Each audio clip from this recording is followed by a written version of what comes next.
योऽन्तः प्रविश्य मम वाचमिमां प्रसुप्तां सञ्जीवयत्यखिलशक्तिधरस्वधाम् अन्याश्च हस्तचरणश्रवणत्वगादीन् प्राणान् नमो भगवते पुरुषाय तुभ्यम्। भक्ति भक्त भगवंत गुरु चतुर नाम बपुएक, इनके पद वंदन किए नासहि विघ्न अनेक। तेरी सत्ता के बिना हे प्रभु मंगल मूल, पत्ता भी हिलता नहीं खिले ना कोई फूल। सभी श्रोतागणों को मेरा सादर प्रेम प्रणाम। परमात्मा की असीम कृपा है कि आज हम लोग श्रीमद् भागवत कथा श्रवण करने जा रहे हैं। तो जब तक परमात्मा की कृपा है ये सब कुछ उपलब्ध होता है। सब परमात्मा की कृपा से सब चलता है और हमने जो किया है वो फल हमको मिलता है। हम अच्छा कर्म करेंगे अच्छा फल मिलेगा, बुरा कर्म करेंगे बुरा ही मिलेगा। क्योंकि जैसा हम कर्म करते हैं उसी रूप से हमको फल मिलता है। दुख सुख जो कुछ भी है भगवान उसमें हस्तक्षेप नहीं करते हैं, पक्षपात नहीं करते हैं। उनका लेखा जोखा बड़ा ही स्पष्ट है। तो कल हम लोगों ने सुना अर्जुन द्वारिका से लौट आए बहुत दिनों के बाद। इधर में धर्मराज युधिष्ठिर भीम को कह रहे थे कि नारद जी ने जो समय कहा था वो कठिन समय लगता है वो आ गया। नाना प्रकार के अपशकुन उन्होंने गिनाए। उसी समय अर्जुन आप पहुँचते हैं और उन्होंने पूछा अर्जुन तुमको क्या हो गया मेरे भाई, ऐसा तो हमने कभी देखा नहीं था। तब अर्जुन हकीकत बताते हैं क्या क्या हुआ था द्वारिका में।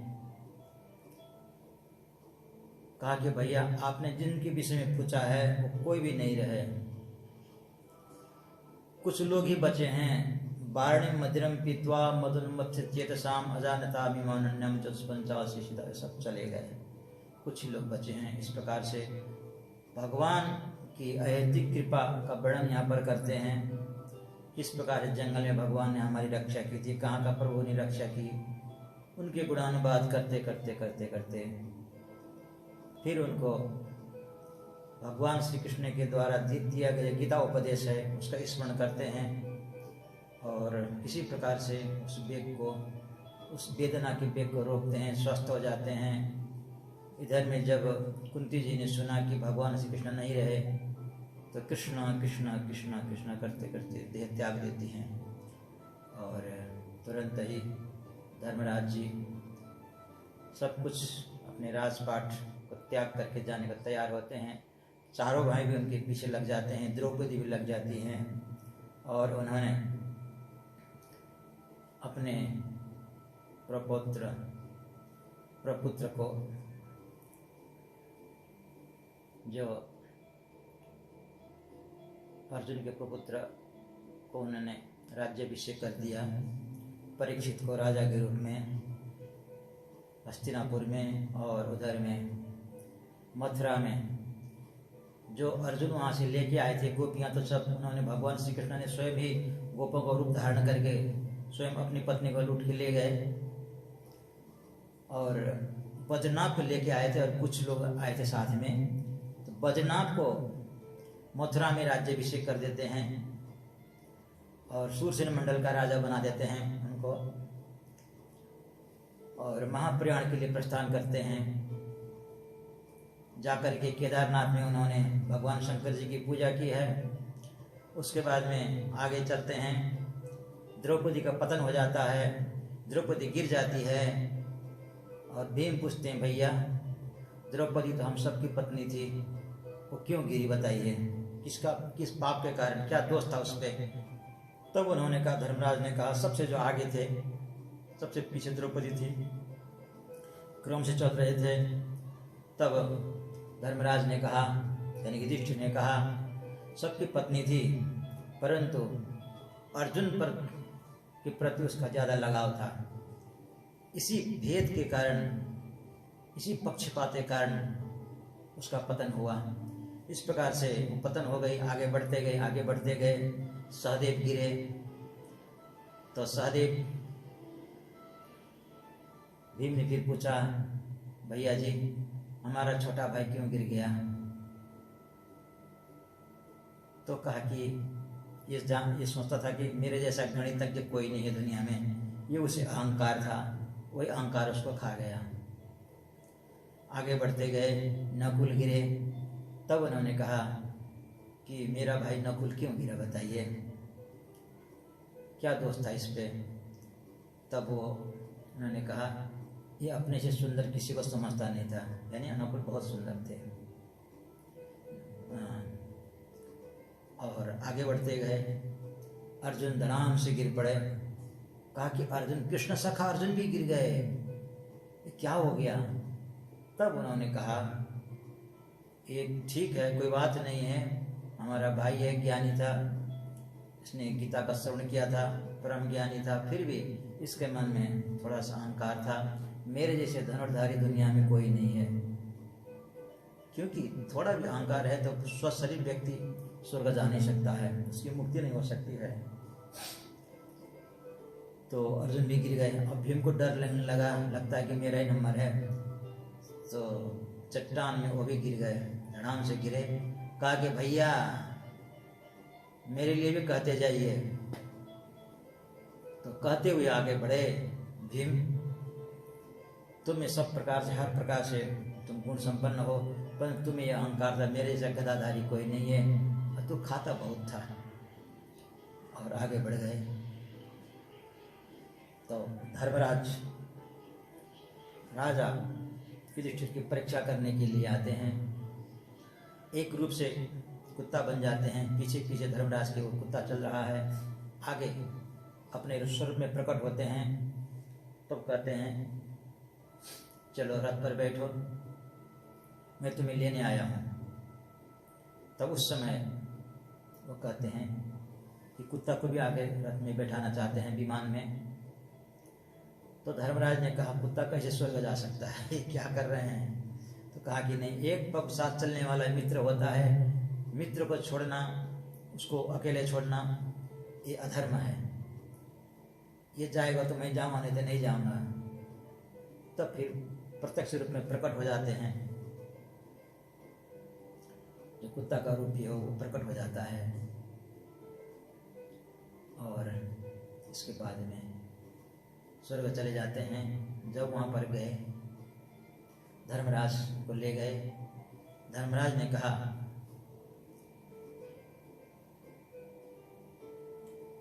कि ऐसा है युधिष्ठिर जी, तुमको पहले स्वर्ग भोगना है या नरक भोगना है। उन्होंने कहा, नरक स्वर्ग, ये क्या बात कर रहे हैं आप लोग, मैंने कभी पाप किया ही नहीं, मैं कैसे नरक जाऊं।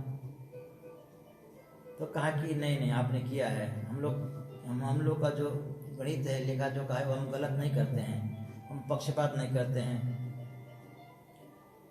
तो कब किया था? तब उन्होंने कहा था, देखिए महाभारत युद्ध में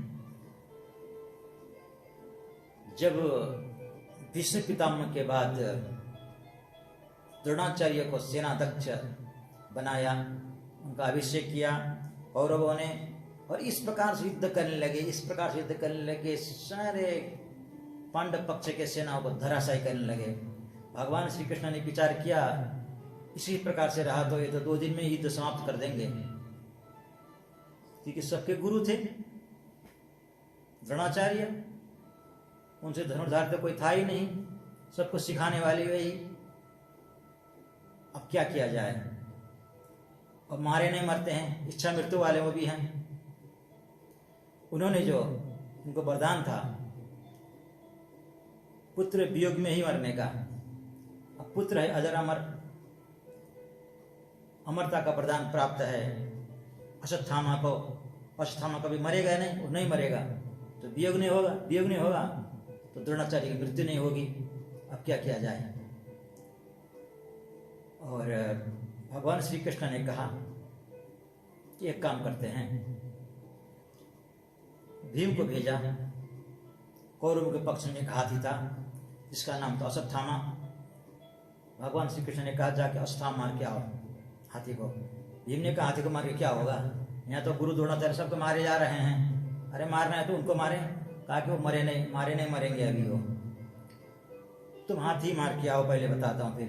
तब आके कहने का अश्वत्थामा मारा गया, तुम चिल्लाना। कहा कि ठीक है।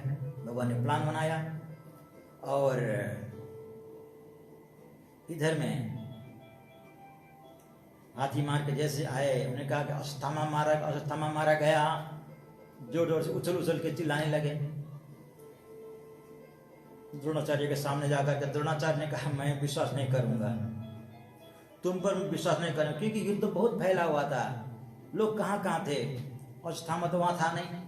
अश्वत्थामा को युद्ध करते हुए कहीं पहुंचा दिया था भगवान श्री कृष्ण ने, किसी के साथ उसको उलझा दिया। वो भागता, अश्वत्थामा पीछे पड़ता करते करते अश्वत्थामा को दूर ले गए। उसकी इंक्वायरी भी ना हो सके उस समय। और उन्होंने कहा नहीं मैं विश्वास नहीं करूंगा, मेरा अश्वत्थामा मारा गया, मेरा बेटा मारा गया, यदि युधिष्ठिर कहे तो मैं विश्वास करूंगा। तो युधिष्ठिर के पास आने लगे। भगवान श्री कृष्ण ने युधिष्ठिर से कहा कि तुम कहना कि अश्वत्थामा मारा गया। कहा कि मारा नहीं गया, मैं कैसे झूठ बोलूं। कहा कि नहीं फिर भी कहो युद्ध जीतना है तो। कहा कि नहीं मुझे जीतना वीतना कुछ नहीं है, सत्य ही बोलूंगा, जो है सो बोलूंगा, हारे जीते मुझे कोई मतलब नहीं है। कहा कि तुमको कहना पड़ेगा, तुम नहीं कहोगे तो बहुत बड़ा नुकसान होगा। तो बार बार आग्रह किया तो कहा कि ठीक है कहूंगा। जब गुरु द्रोणाचार्य के पास में गए और कहा अश्वत्थामा मारा गया, पर किस प्रकार से कहा ये कहते हैं, इसी में इनको दोष हो गया। नरोवा कुंजरोवा अश्वत्थामा हतोहता। मनुष्य है या हाथी है मुझे पता नहीं, पर अश्वत्थामा मारा गया। जब उन्होंने कहा मनुष्य है या हाथी है, इसमें भगवान श्री कृष्ण ने शंख बजा दिया, अश्वत्थामा मारा गया।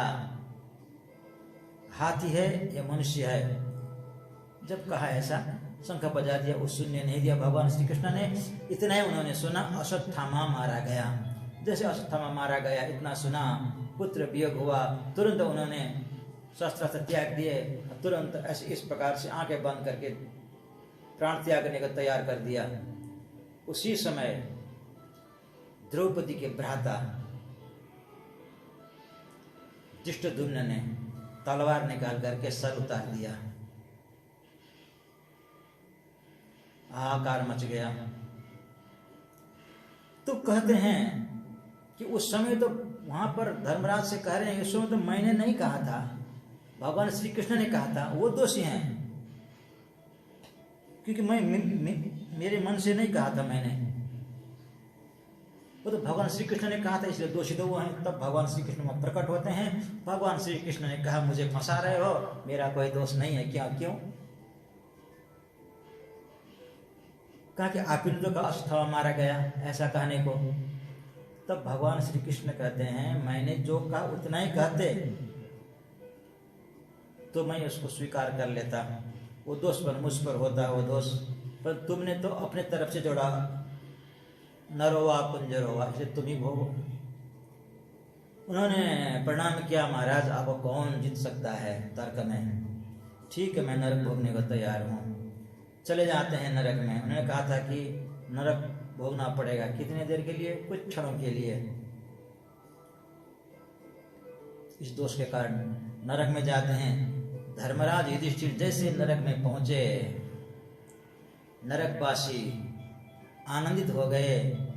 नरक का दलदल था वो कम होने लगा, वो तप रहा था नरक, वो कम होने लगा। संताप कम इन लोग।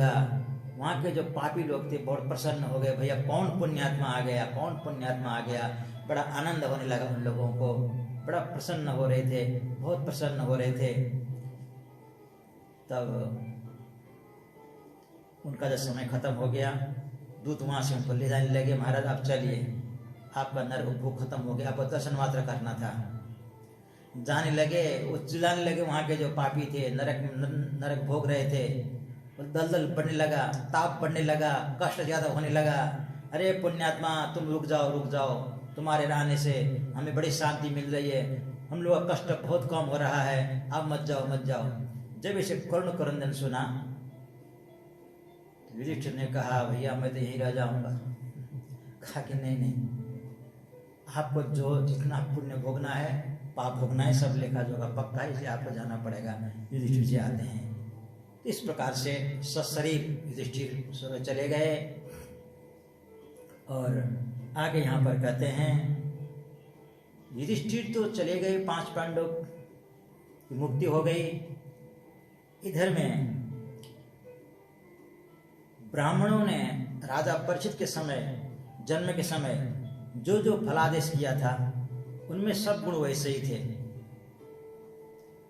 धर्मपूर्वक राज्य का पालन कर रहे थे, सब प्रकार से ठीक चल रहा था। लोग भजन पूजन करते थे, ज्ञानी थे, झूठ नहीं बोलते थे, परमात्मा में आस्था रखते थे, किसी प्रकार की कोई कमी नहीं थी, सब प्रसन्न थे। जैसे कहते हैं राम राज्य, ऐसा ही था। परंतु एक दिन उन्होंने सुना कि कली का प्रवेश हो गया है हमारे राज्य में। तब राजा परीक्षित अपने रथ पर सवार होकर के कुछ सेना लेकर के चल पड़े दिग्विजय करने को। केतुमाल आदि जो राज्य हैं, भद्राश्व, कहाँ कहाँ अनेक राज्य में भ्रमण करते हुए दिग्विजय करते हुए आगे बढ़ते हैं। वहाँ वो सुनते हैं भगवान श्री कृष्ण की गाथा, गुण गाथा, और 5 पांडवों और अर्जुन की प्रशंसा सुनते तो बहुत आह्लादित हो जाते, बहुत प्रसन्न हो जाते। इतने प्रसन्न होते थे, उनके पास में जो कुछ था उनको लुटा देते थे, उन लोगों को देते थे। इस प्रकार से दिग्विजय करते हुए अपने पूर्वजों की कीर्ति को सुनते हुए आगे जा रहे थे। भगवान श्री कृष्ण में उनका मन लगा था और इस प्रकार से आगे बढ़ते बढ़ते बढ़ते ऐसी जगह पहुंचे जहां उन्होंने देखा धर्म बैल का रूप धारण करके एक पैर से खड़े हैं, पृथ्वी गाय का रूप धारण करके बैठे हुए हैं, दोनों में संवाद चल रहा है। पृथ्वी कहती है धर्म रूप बैल रूप धारी उस धर्म को जो एक पैर से खड़ा है, कहा कि मैं तुम्हारा दुख में देख नहीं पा रही हूं। और इस प्रकार से कुछ संवाद चलता है। और वो जो धर्मरूप बैल है वो भी कहता है देवी तुम क्यों चिंतित हो, क्यों दुखी हो, तुम्हारे आंख से आंसू गिर रहे हैं, तुम्हारा मुखमंडल काला पड़ गया है, बहुत दुखी दिखाई पड़ती हो, क्या बात है बताओ। तब उस गौ ने कहा मैं अपने लिए ही नहीं तुम्हारे लिए भी दुखी हूं। जब से भगवान श्री कृष्ण चले गए, यह अधर्म का जो कारण है, कली आ गया है, उसके कारण सब लोग पापी हो गए हैं, दुष्ट हो गए हैं, उनके पाप के भार से मैं दबी जा रही हूं। इस प्रकार से संवाद चल रहा था। तो उसी समय उन्होंने देखा वहां पर एक राजा के वेश में एक काला काला पुरुष आता है, हाथ में तलवार लेकर के, और उस एक पैर से खड़े उस बैल को, एक पैर को भी काटने लगता है, और गाय को भी लात मारे जा रहा है। बेचारा जो बैल है थरथर कांप रहा है, रो रहा है। जैसे उन्होंने देखा कि बेचारा बैल एक पैर से खड़ा है फिर भी काटे जा रहा है, सहन नहीं हुआ देख करके वहां से रथ से कूद पड़े तलवार लेकर के, मैं तुझे जिंदा नहीं छोड़ूंगा, और मारने के लिए जैसे दौड़े और चरण में गिर जाता है, महाराज मुझे मत मारिए, लेट जाता है। तब तलवार हाथ से नीचे कर दिया उन्होंने। तब कहा कि कोई बात नहीं है, हम पांडव वंशी हैं, हमारी ये परंपरा है, हम शरण में आएगा कभी मरण नहीं करते हैं, इसलिए तुम चिंता न करो। अब तब उस बैल से पूछते, महाराज आप कौन हैं? आपके ये 3 पैर किसने काट दिए? एक ही पैर से खड़े हैं, आपको कष्ट देने वाला कौन है? किसने आपके 3 पैर काटे? बताइए, किसने आपको दुख दिया? तब वो बैल यानी वो धर्म कहते हैं, कह रहा है कि मुझे भी पता नहीं कि दुख का कारण क्या है। कोई कहते हैं कि दुख का कारण स्वयं है, कोई कहते हैं कि दुख का कारण ईश्वर है, कोई किसी का मत है कि दुख का कारण अपना कर्म है, कोई कहता है दुख का कारण स्वभाव है। मुझे पता नहीं, आप ही सही निर्णय करके बता दीजिए दुख का कारण कौन है। परीक्षित जी ने हाथ जोड़ा, कहा कि महाराज आप बैल रूप में धर्म है, मैं आपको पहचान गया। और कहा आप चिंता न करिए, आपके 3 पैर हम जोड़ देंगे, आप चिंता करने की जरूरत नहीं है। पृथ्वी देवी को आश्वस्त किया कि माँ आप चिंता न करिए, आपका दुख दूर नहीं करूँगा। इस प्रकार से दोनों को आश्वस्त करते हैं। और धर्म के जो 4 चरण होते हैं, सत्य, तप, पवित्रता, दया। जब धर्म 4 पैर से खड़ा होता है तब सत्य कहलाता है। जब धर्म का 1 पैर कट जाता है, 3 चरण से खड़ा होता है 3 पैर से, तब त्रेतायुग कहलाता है। जब धर्म के 2 चरण कट जाते हैं, 2 चरण से खड़ा होता है, तब उसे द्वापर कहते हैं। जब धर्म के 3 चरण कट जाते हैं, तब पवित्रता, दया सब तीनों कट जाते हैं, केवल सत्य बचता है। 1 पैर से जब खड़ा होता है धर्म, तब उसे कलयुग कहते हैं। तब उस कलयुग को कहा, जो था काट रहा था, उसको कहा राजा परीक्षित ने, बता तू कौन है? कहा रे महाराज मेरा नाम कली है। अच्छा वही कली? कली तो कल हम प्रिय, तो कलह करने वाला कली, तू मेरे राज्य से हट जा। महाराज कैसे हो? तो मेरा टर्न है, क्योंकि हम 4 भाई हैं, सत्य, त्रेता, द्वापर, और मेरी बारी है, मैं कैसे हट सकता हूँ? कहा कि नहीं, तुमको हटना पड़ेगा, तू मेरे राज्य से हट जा, तो रह नहीं पाएगा, मेरे राज्य में कली का कोई प्रवेश नहीं है। कहा कि महाराज कहाँ जाऊं? सूर्य उदय से सूर्य अस्त तक आप ही का राज्य है, मैं कहाँ जाऊं बताइए? रहने का कोई जगह तो दीजिए, आपके शरण में आया हूँ। उन्होंने भी विचार किया, शरण में आया का मरण नहीं करना चाहिए, तो चलो मैं तुम्हें स्थान देता हूँ, उन 4 स्थानों में जाके तू बैठ जा। तो 4 स्थान देते हैं। अभ्यर्थितदा तस्मै स्थानानि कलय ददौ, द्यूतं पानं स्त्रियः सूना यत्रा धर्मा चतुर्विधा। द्यूतं पानं स्त्रियः सूना, द्यूतम जहाँ पर जुआ खेलते हैं वहाँ कली का वास होता है, इसलिए जुआ नहीं खेलना चाहिए। ताश जुआ जो खेलते हैं इसलिए उसमें कली का वास होता है, बर्बाद कर देता है। आप लोगों ने भी देखा होगा, सबको पता है, जो जुआ खेलने वाले ना अपना घर पे घर समझते हैं, जो कुछ भी दाव पे लगा देते हैं। आपने देखा सुना है, 5 पांडव जो भगवान श्री कृष्ण के बड़े करीबी थे, संबंधी थे, कृपा पात्र थे, भक्त थे, तो भी जुआ ने क्या किया? वनवास कर दिया। तो हम लोग जैसे जो आजकल के लोग हैं वो तो बिल्कुल साधारण है, उनका तो क्या नहीं होगा, बड़ी दुर्गति हो जाएगी। इसलिए जुआ कभी नहीं खेलिए, जुआ नहीं खेलना चाहिए, ताश नहीं खेलना चाहिए। और द्यूतम पानम, जो सुरापान करते हैं, शराब पीते हैं, ये भी बर्बाद कर देता है, शरीर को बर्बाद कर देता है, किडनी गला देता है, इज्जत को बर्बाद कर देता है, समाज में धन बर्बाद कर देता है, मान बर्बाद कर देता है, सब कुछ बर्बाद हो जाता है। इसलिए ये भी नहीं पीना चाहिए, इस पे कली का वास होता है, तो कृपया करके इसको न पिएं। आप दूध पीजिए, अच्छी तरह से स्वास्थ्य लाभ होगा, अच्छा होगा। आप यदि दूध पिएंगे तो गाय पालेंगे, गाय की रक्षा भी गोवर्धन होगा, गौ संवर्धन होगा। आपके पास गाय न भी हो तो दूध खरीद के पिएंगे। आपके दूध खरीदने से उसका व्यवसाय चलेगा, गाय पालना सार्थक होगा। इसलिए दूध पीजिए, स्वास्थ्य लाभ लीजिए, अच्छा रहेगा। इसलिए इसमें कली का वास होता है, शराब में नहीं पीना चाहिए। दूतम पानम श्रिय सुना, श्रिय जहाँ पर अवैध संबंध होते हैं वहाँ भी कली का वास होता है। गलत स्त्री पुरुषों का संबंध होता है, गलत प्रेम होता है, वहाँ भी कली का वास होता है। ऐसा नहीं करना चाहिए। आज उस समय ये फेसबुक और मैसेंजर होता तो वहाँ भी बैन लगा देते राजा परीक्षित। ये भी बड़ा अनर्थ कर रहा है आजकल। देखिए रोज रोज देखते हैं, किसी की पत्नी किसके चक्कर में पड़ गई है, एकांत में फ़ोन करते हैं, मैसेंजर में चल रहा है, उधर फेसबुक के चक्कर में जाने क्या क्या क्या क्या हो रहा है, लोग देख रहे हैं। किसी का पति किसी के चक्कर में पड़ गया है, इसमें भी कली का वास है।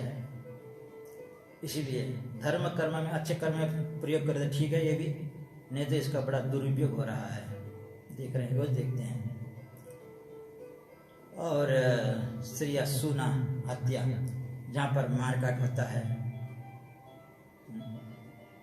काट मार होता है, हिंसा होती है, वहाँ भी कली का वास है।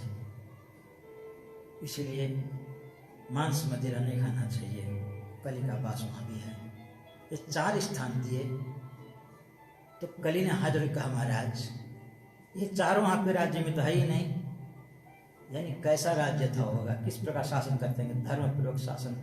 कोई भी किसी प्रकार के इस प्रकार का कुकर्म में लिप्त कोई भी नहीं था, सब धर्म कर्म में रत थे।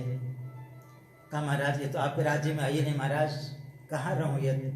तो उन्होंने फिर पुनश्च याचमानाय जातुर्वा मदात प्रभु, पुनश्च याचमानाय, फिर उन्होंने और एक याचना की। उन्होंने कहा चलो स्वर्ण में जाकर बैठ जा, सोने में बैठ जा। अब बताइए भागवत के 11 स्कंद में ऐसा आया है, वहाँ भी विभूति जी की वर्णन है, जैसे गीता के 10वें अध्याय में, ऐसे वहाँ भी श्रीमद् भागवत में भी 11 स्कंद में है। तो धातु नाम कांचनो, धातु में कांचन सोना भगवान ने कहा है। यहाँ कहते हैं कि कली का वास है सोने में, वहाँ कहते हैं कि भगवान कहते हैं कि मेरा वास है सोने में। कौन सा सही है? तो दोनों सही है। जो धर्मपूर्वक अर्जित सोना है उसमें भगवान का वास होता है, अधर्मपूर्वक अर्जित चोरी करके किसी प्रकार गलत प्रकार से लाया गया सोना है, खरीदा गया सोना है, उसमें कली का वास होता है। दोनों सही है। सोने में वास कली का भी है। तो कहा कि जब सोने में जाकर बैठ जा तो तेरा वास होगा। अब कलियुग ने विचार किया ये तो बहुत अच्छा हुआ, अब मैं राज दरबार में प्रवेश करूंगा, राजा की मति को भ्रष्ट कर दूंगा, राजा की मति भ्रष्ट कर दूंगा और पूरे को आराम से फिर मैं कब्जा कर पाऊंगा। ऐसा उसने विचार किया, राजा को टारगेट करने का निश्चय कर लिया। तो एक दिन की बात है, राजा परीक्षित के मन में विचार आया, मेरे पितामह ने, दादा ने क्या क्या रखा है मेरे लिए, जरा जाके देखते हैं। कोषागार में अंदर प्रवेश करते हैं, बहुत कुछ देखा, बड़े बड़े भीम के चलाए हुए गदा और धनुष, तलवार, बहुत कुछ देखा। देखते देखते गई, एक सुंदर संदूक दिखाई पड़ा, खोल के देखा, उसमें बहुत सुंदर मुकुट था। ओहो इतना सुंदर मुकुट है, चलो इसको पहनते हैं। सिर पे पहना, दर्पण में देखा, ओहो बड़ा अच्छा लग रहा हूँ। तो वो सोने में जो कली को पास बताया था वो आके सिर पे बैठ गया था, पहनते ही बैठ गया। अभी भी सोने के मुकुट पहनते थे, अब तक कली नहीं बैठा। ऐसा क्यों बैठा? कहा कि वो जो मुकुट था अन्यायपूर्वक अर्जित था, वो अपना मुकुट नहीं था, इसलिए उसमें कली ने उसमें निवास कर लिया। जब भीम जरासंध का युद्ध हुआ, जरासंध को भीम ने मार दिया, वो मर गया, उसका मुकुट छिटक पड़ा था, उन्होंने उठा लिया भीम ने उसको मारने के बाद, और देखा कि बड़ा सुंदर है, चलो लेके चलते हैं, मैं पहनूंगा इसको। लेके आए, जब कुंती को पता चला, उन्होंने मना किया, ना ना ना ना ना, तुम उसके मर जाने के बाद तुम उठा के लाए हो, चोरी का माल है, उसने तुमको दिया नहीं है, अपनी इच्छा से उठा के लाए हो, न तो उसके पुत्र सहदेव ने तुम्हें दिया है कि ले जाइए महाराज, हम आपको प्रदान करते हैं, तुम अपने हिसाब से तुमको अच्छा लगा तुम उठा के लाएंगे, चोरी कहलाती है, उसको तुम नहीं पहनोगे, तुम्हारी बुद्धि खराब हो जाएगी, बुद्धि भ्रष्ट हो जाएगी, उसको लौटा दो। तो उन्होंने लोभ बसात किसी प्रकार से उन्होंने उसको संदूक में रख दिया था। आज वही मुकुट पहना, पहनते ही कली ने उसके उनकी बुद्धि पर अपना प्रभाव डाला, बुद्धि भ्रष्ट हो गई, बुद्धि भ्रमित हो गई, उनको लगा कि चलो आज शिकार करने जाते हैं। आज तक कभी उन्होंने शिकार नहीं किया था, कभी किसी की हत्या नहीं की थी, धर्म कर्म करते थे। आज सुबह सुबह उनको ऐसा सूझा और तुरंत अश्व पर सवार होकर के चल दिए जंगल की ओर। भटकते, भूख प्यास सताने लगी, पानी की खोज में निकले, आश्रम दिखाई पड़ा,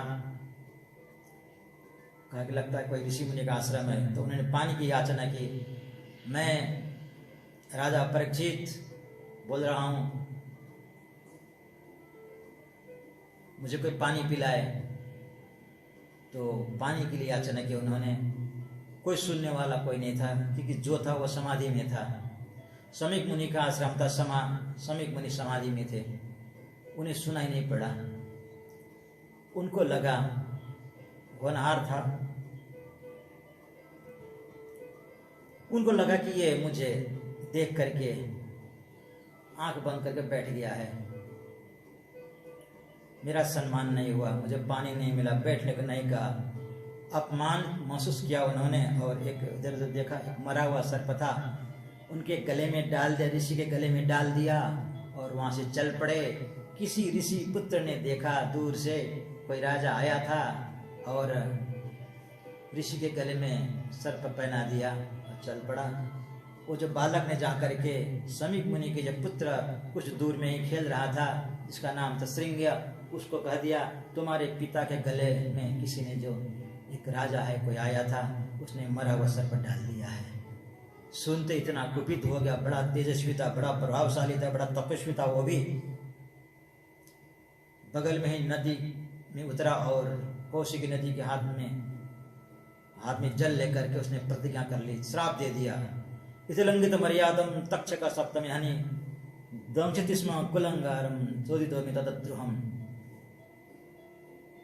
जिसने भी मेरे पिता के गले में सर्प पहनाया हुआ है, मरा सर्प, उसी का जब पूर्व तक्षक सर्प के काटने से उसके 7वें दिन मृत्यु हो जाए। इस प्रकार से पाक वज्रम विसर्जहा, वाणी भी वज्र प्रहार कर दिया उसने तो। और आया, पिता के सामने बैठकर रोने लगा, छोटा ही था परंतु बड़ा तेजस्वी था। समय आने पर समाधि से निवृत्त हुए, आँख खोल के देखा, पुत्र रो रहा है। और पुत्र रो दे क्यों, क्या बात हो गई? तब उसने कहा, पिताजी आपके गले में देखिए ना, मरा हुआ सर्प किसी ने डाल दिया, परंतु मैंने भी उसे छोड़ा नहीं, मैंने श्राप दे दिया। बेटा तुमने गड़बड़ तो नहीं किया ना ज्यादा? कहा कि नहीं, उसे मैंने 7 दिन मरने का श्राप दे दिया है। ऋषि बहुत दुखित हुए, पुत्र तुमने एक बहुत बड़ा अपराध किया है, बहुत बड़ी तुमने गलती की, हमको उन्हें सम्मान करना चाहिए था। समझ गए, ध्यान से क्यों राजा था, राजा परीक्षित का, वो धार्मिक राजा था और राजा के न रहने पर बड़े बड़े उपद्रव करने लगते हैं, अराजकता फैल जाती है। हम लोग जिस प्रकार से यहाँ पर अभी सुरक्षित अनुभव कर रहे हैं, ऐसा हम नहीं कर पाएंगे। राजा के न रहने पर उपद्रव भी बढ़ जाएंगे, चोर डाकू बढ़ जाएंगे। तूने बहुत बड़ा अपराध किया। और वाणी तो निकल गई और लौट के आने वाली तो नहीं, इसीलिए उन्होंने अपने गौरमुख नाम के एक शिष्य को बुलाया और कहा, जाकर के कह दो राजा को, सावधान कर दो, अब मरने की तैयारी करे, मेरे पुत्र ने श्राप दे दिया है। गौरमुख नाम का जो शिष्य है जाता है राज दरबार में पहुंचता है। वो कहता है महाराज हमको गुरुदेव ने भेजा है, गुरुपुत्र ने आपको श्राप दे दिया है 7 दिन में मरने का, आप अपनी तैयारी कर लीजिए। उसने ऐसा कहा तो राजा बहुत प्रसन्न हो गया, क्योंकि राजा को तो पहले ही जैसे मुकुट उतारा पहुंच करके उसी समय उनको पछतावा होने लगा था, मैंने बहुत बड़ा अपराध किया, या फूल की माला पहनाना चाहिए, मैं सांप की माला पहना के आया, ये मैंने क्या कर दिया, ऐसे कैसे हो गया। उन्हें ये पता नहीं कि इस पे कलयुग का बास था, उस पे मैंने ही इसको बैठने के लिए कहा था, ये सब पता नहीं चला उनको। होनहार था, भवितव्य था, और पछता रहे थे राजा, मुझे इसका दंड मिलना चाहिए, नहीं तो मुझे नरक भोगना पड़ेगा। जब उसने जाकर के सूचना दी, राजा ने तुरंत अपना राजपाट त्याग दिया और सीधे ही चले गंगा किनारे, जहाँ ऋषि मुनि बैठे हुए थे, जिसको अभी सुखताल भी कहते हैं। वहीं पर सुखदेव जी ने राजा को कथा सुनाई थी। वहाँ पहुँच जाते हैं, बहुत सारे ऋषि वहाँ पर हैं। उन्होंने हाथ जोड़ के कहा, महाराज मुझे श्राप लग गया है, क्या उपाय है, कैसे भगवान प्राप्त होंगे, कैसे मिलेंगे भगवान। ये आग की तरफ बात सब जगह फैल गई, ऋषि मुनि लोग आने लगे, क्योंकि राजा बहुत धार्मिक था। सबको दुख लगा, ये बड़ा अनर्थ हो गया। तो सब लोग आने लगे, ऋषि मुनि लोग, और चर्चा होने लगी किस प्रकार से कैसे मुक्ति मिलेगी, क्या होगा। सब लोग विचार विमर्श कर रहे थे। उसी समय एक घटना घटती है। क्या होता है कि तत्र भगवत भगवान व्यास पुत्र यदृच्छया गामटमानो नपेक्षा अलक्षलिंगो निजलावतुष्टो वृतश्च बालैरवधूत वेश। विचार विमर्श चल ही रहा था। उसी समय देखा कि तत्रा भगवत भगवान व्यास पुत्र, व्यास जी के पुत्र सुखदेव महाराज स्वच्छंद गति से विचरण करते हुए आ रहे हैं। अलक्षलिंगो, वर्णाश्रम के चिन्ह होते हैं कि कौन ब्रह्मचारी का वेश, किस वेश, किसी वेश में नहीं थे वो, उनका अलग ही वेश था। कैसा वेश था? एक कोपिन वस्त्र धारण किए हुए हैं केवल। वृतश्च बालई, छोटे छोटे बालक चारों तरफ से घेर के उनको चल रहे हैं। कोई धूल फेंक देता है, कोई नंगा बाबा कहता है, जिसको जो मर्जी आए वो कहते हैं। वो तो अपने मस्ती में चलते थे, जैसे हाथी चलता है तो कोई कुछ पत्थर मारे, कुछ मारे, गाली दे, कोई मतलब नहीं। ऐसा